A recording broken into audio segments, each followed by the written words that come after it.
Welcome back to the channel. Now here's a question for you. What if I told you that one of the most famous political minds in history had some pretty shocking things to say about female nature? I'm talking about Niccolo Machiavelli. Yes, the same guy who gave us The Prince. You know, the book that's all about power, manipulation, and surviving in a ruthless world.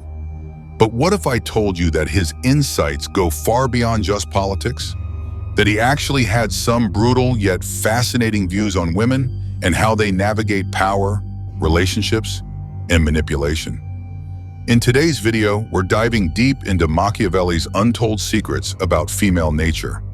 Secrets that have been hiding in plain sight for centuries. If you've ever wondered how Machiavelli would view women's role in power, relationships, and life, you're about to find out. Stick around, because this is not your typical history lesson. Let's start with Machiavelli himself. He was a 16th century political thinker, famous for his book, The Prince, where he argued that power is all about survival, strategy, and manipulation. But what's often overlooked is how his ideas apply to women too. Machiavelli didn't sugarcoat human nature. He saw people, especially those in power, as driven by self-interest and willing to do whatever it takes to maintain control. And for women, this often means using charm, influence, and even manipulation to get ahead. His philosophy isn't just about ruling, it's about understanding the game, and women, according to him, are masters at it. Now let's dive into one of the most controversial aspects of Machiavelli's philosophy, his views on power and manipulation. If you've ever wondered how people, especially women, navigate the complex web of power, you're about to see just how far Machiavelli believed they would go to maintain control. Machiavelli argued that power isn't just handed to you. You don't simply earn it through virtue or good intentions. No, power is a game, a ruthless one where the rules are bent and broken. And the people who survive the longest, they're the ones who understand this game inside and out. He didn't see power as a simple thing. To Machiavelli, it was about playing on emotions, influencing perceptions, and yes, manipulating situations in your favor. But here's the twist. Machiavelli believed that women especially were well-positioned to do this. In a male-dominated society, women had to find subtler ways to manipulate the world around them. Their power didn't lie in brute force or intimidation, but in their ability to charm, deceive, and shape how others saw them. Think about it for a second. Women have always been told they're either too emotional or too soft, but Machiavelli would argue that this is exactly where their power lies. It's not about being the loudest in the room, it's about knowing how to work behind the scenes, how to play on emotions and make people think they're in control when, in fact, you are. One of Machiavelli's key principles was this: the ends justify the means. If you need to manipulate someone to reach your goal, then do it. Whether it's through emotional appeals or playing on insecurities, he said, do whatever it takes to secure your position. Women in this view have long been experts at this strategy, whether in relationships, the workplace, or even politics. But it doesn't stop there. Machiavelli also pointed out that power isn't permanent. Even the most cunning rulers, male or female, can fall. And when that happens, the ones who have been manipulated are often the first to turn on them. So how do women navigate this power struggle? According to Machiavelli, they understand that manipulation doesn't always look the same. It's not just about being sneaky, it's about understanding how others think and using that knowledge to your advantage. Whether it's using charm, leveraging vulnerability, or playing the long game, women who are successful in the Machiavellian sense know how to stay 2 steps ahead. But here's where it gets even more interesting. Machiavelli didn't believe that everyone should be ruthless in their manipulation. He saw certain women, those who could disguise their true intentions and create alliances, playing both sides of the game, as the true masters of power. These women were the ones who could thrive in environments where others would fall. But if you think about it, that kind of manipulation, so calculated, so strategic, leaves a trail of deception. What happens when the game turns on those women? What happens when their own manipulation comes back to bite them? Could it be that the very tools they use to gain power are the same tools that will eventually bring them down? Let's talk about something that Machiavelli never really shied away from: beauty and charm. Now, we're not talking about superficial traits, but rather how they can become tools of power. According to Machiavelli, beauty and charm aren't just about looking good. They're strategic assets, and women especially have learned how to use them to their advantage in ways that most people overlook. In The Prince, Machiavelli advises rulers to carefully manage their public image. He understood that how you're perceived can often be more important than your true intentions. And when it comes to women, this is where beauty and charm come into play. The ability to captivate and influence through charm isn't just about vanity. It's a calculated strategy to win loyalty, gain power, and even manipulate situations to one's benefit. Think about it. Throughout history, many women in positions of power have used their beauty to open doors, form alliances, and even outmaneuver rivals. But Machiavelli didn't just see beauty as a passive quality, he saw it as an active force. A woman who is able to charm, who can play the part of the graceful, poised figure, can disarm even the most hardened adversary. It's a tool that works in the background, silent but powerful. But here's where it gets deeper. Charm, according to Machiavelli, isn't just about sweetness or a pleasant demeanor. It's about being able to manipulate perception, making people think you're one thing when, in reality, you may be something else entirely. A charming woman can draw people in, create connections, and make others feel important, all while keeping her own motives hidden. She becomes a master of emotional influence, shaping how others see her and how they respond to her. This is where Machiavelli's philosophy gets really fascinating. Beauty and charm, in his eyes, were tools of survival. In a world dominated by men, women had to find ways to assert influence without the same access to brute force or formal authority. Beauty became their weapon, and charm was the strategy. If you could make someone feel powerful, make them feel valued, you could control their actions, directly or indirectly. But it's not all about manipulation for personal gain. Machiavelli also acknowledged that beauty and charm could be used for larger goals, like influencing the masses or securing a dynasty. Think about how a queen or empress might use her allure to secure alliances and maintain peace. Her charm becomes a bridge between powerful forces, and her beauty is the symbol of her authority. So what does this mean for us today? Women, historically and in modern times, are still often judged on their appearance. And while society's views on beauty may have evolved, Machiavelli's insight still rings true. How you appear can be as powerful as who you truly are. Charm, influence, and beauty aren't just external traits. They're tools. And those who know how to wield them, they get ahead. It's Machiavellian power in its most subtle form. Now let's dive into one of Machiavelli's most powerful and often unsettling concepts: deception. For Machiavelli, power isn't just about force or authority. It's about manipulating perceptions and controlling how others see you. And in his view, deception is one of the most effective tools in a ruler's arsenal. But here's the twist. Deception isn't about lying for the sake of lying. It's about creating a narrative, shaping reality to serve your needs.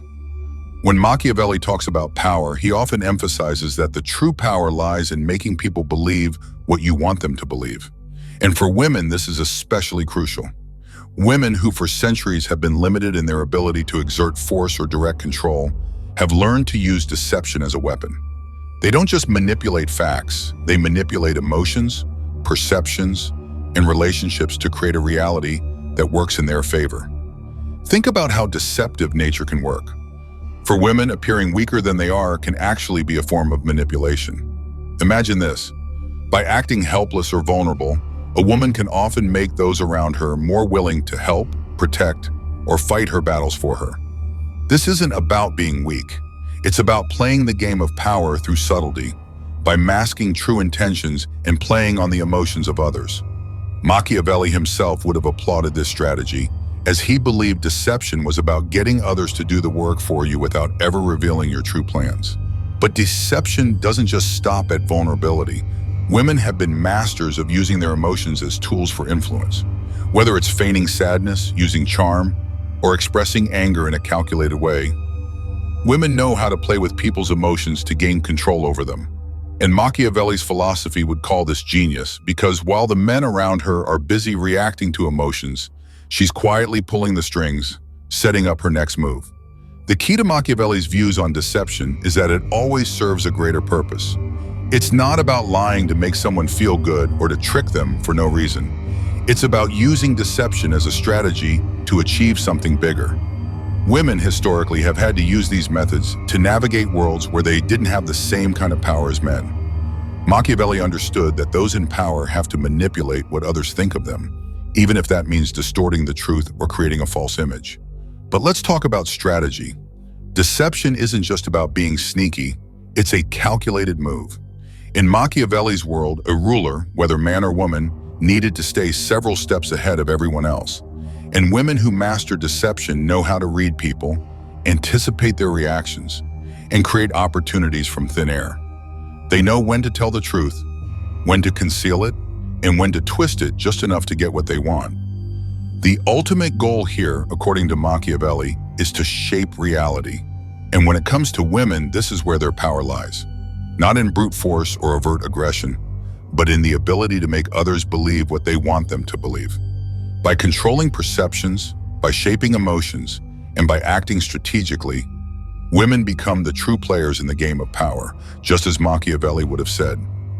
Let's now dive into a critical part of Machiavelli's philosophy, his views on relationships with men, particularly how women can leverage these relationships for power. In Machiavelli's world, every relationship is a calculated move, a chess piece in the game of power. For men, relationships are often transactional. Who can help you gain power, wealth, or status? But for women, these relationships can be even more strategically important. And Machiavelli understood this. Machiavelli in his writings often focuses on alliances and political marriages as tools of power. He understood that relationships with powerful men, whether they were rulers, politicians, or wealthy merchants, were not just about love or affection. They were about securing one's position in a world full of competition. And for women, this was an essential part of navigating a male-dominated society. But Machiavelli wasn't naive. He saw that women, particularly in positions of power, could use these relationships to their advantage without ever losing their agency. Relationships with men were often the gateway to influence, and women who mastered this dynamic knew how to manipulate these connections without giving up their own power. One of the key elements of Machiavelli's view on relationships is the idea of appearances. While men often rely on their own strength or intellect to assert their power, women have to rely on how they are perceived by others.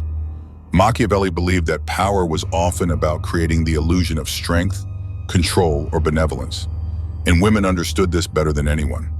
They could win men's loyalty, sympathy, or respect by carefully crafting their image, playing into the strengths that men valued, whether it was beauty, charm, or vulnerability, while always maintaining an edge of control.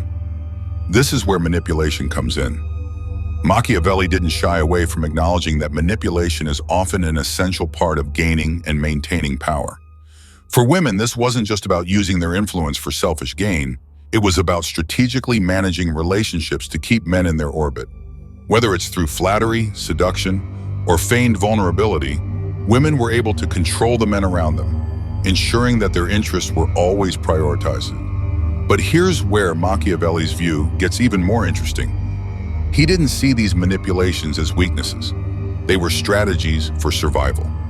To Machiavelli, those who could manipulate others effectively were often the ones who thrived. Women who knew how to navigate men's egos, desires, and insecurities were able to use those very traits to build alliances, gain influence, and hold power. However, Machiavelli's philosophy also carried a warning. While relationships with men could be powerful, they were also fragile. Alliances could shift, and loyalty could be easily broken. Women who were too reliant on one relationship for power risked losing everything if that relationship turned sour. This is why Machiavelli always emphasized the importance of strategic independence, never letting your fate be solely in someone else's hands, especially not a man's. So in a world dominated by men, Machiavelli saw women's relationships with them as a subtle game of power. Women could use charm, beauty, and emotional intelligence to manipulate men, all while keeping control of their own narrative. They could be the ones pulling the strings, all while maintaining the appearance of being the ones who were controlled. And in Machiavelli's eyes, that was pure genius. Machiavelli had about women insights that many people don't talk about, because they challenge conventional views of female behavior and power. These hidden gems in his writings are where his philosophy gets both bold and uncomfortable. But remember, Machiavelli wasn't interested in sugarcoating reality. He wanted us to understand the truth, however hard it might be to swallow. One of the most controversial insights Machiavelli offers about women is the role of cunning and manipulation. Throughout his work, he stresses that those who seek power must be willing to deceive and manipulate when necessary. For men, this was often about using force or intellect, but for women, Machiavelli believed that subtlety and indirect power were the keys to success. Women, he argued, have often been forced to hide their true intentions and manipulate their surroundings to secure their place in a male-dominated world. Machiavelli wasn't saying that women are inherently deceptive. No, he was pointing out that society's constraints on women made this strategy necessary. In a world where physical power wasn't on their side, women had to be smarter and more strategic about how they gained influence. The ability to deceive without ever being caught, to appear harmless while playing a long game of power, that was, according to Machiavelli, a key strength. Here's where it gets even more unsettling. Machiavelli argued that beauty and charm could be used as weapons. He didn't just see these traits as superficial, they were tools for survival. Women, he believed, could use their appearance to manipulate how others saw them, and by extension, control situations. The seductive power of beauty wasn't just about attraction, it was about influence, about making others see you as more than you are, whether that was innocent, charming, or even helpless. This allowed women to gain trust, to build alliances, and to ultimately get what they wanted. Another untold insight Machiavelli shared was his view on women's emotional intelligence. He believed that women's intuition was sharper than men's, enabling them to manipulate emotions and control interactions without resorting to blunt force or physical threats. Women who understood the nuances of human emotion could make men feel like they were in charge, while secretly pulling all the strings. Whether it was through flattery, feigned vulnerability, or emotional manipulation, women had the upper hand, and Machiavelli saw this emotional acumen as essential to gaining and holding power. But it's not all about using power for selfish gain. In some of his more positive views, Machiavelli believed that women could use their charm and emotional intelligence to protect their loved ones and their families. A woman's ability to make others feel valued, to create loyalty, and to form deep emotional bonds was something Machiavelli valued as a form of strategic influence, not just for personal power, but for securing greater stability within her household or community. However, here's the catch. Machiavelli also warned that all this manipulation and strategic behavior could backfire. Trust and loyalty were fragile. While a woman might play the game of manipulation beautifully, the very tools she used could also lead to her downfall if others discovered her true intentions. So, what can we learn from these untold insights? Machiavelli believed that women, like men, have the power to shape their fate, but they must do so in a world that demands strategic thinking, manipulation, and emotional intelligence. It's a controversial view, but it's one that suggests women are far more powerful than society often gives them credit for. Machiavelli's views on women are complex and at times uncomfortable. He didn't idealize them, but he certainly understood their ability to adapt, manipulate, and thrive using the resources at their disposal, whether that's their charm, their intelligence, or their emotional acumen. And when you think about it, his philosophy isn't just about ruthlessness. It's about survival, strategy, and shaping perceptions to achieve power. What do you think? Do you agree with Machiavelli's take on female nature? Or do you think there's a different way women can wield power? Let me know in the comments below, and don't forget to like this video if you found it eye-opening.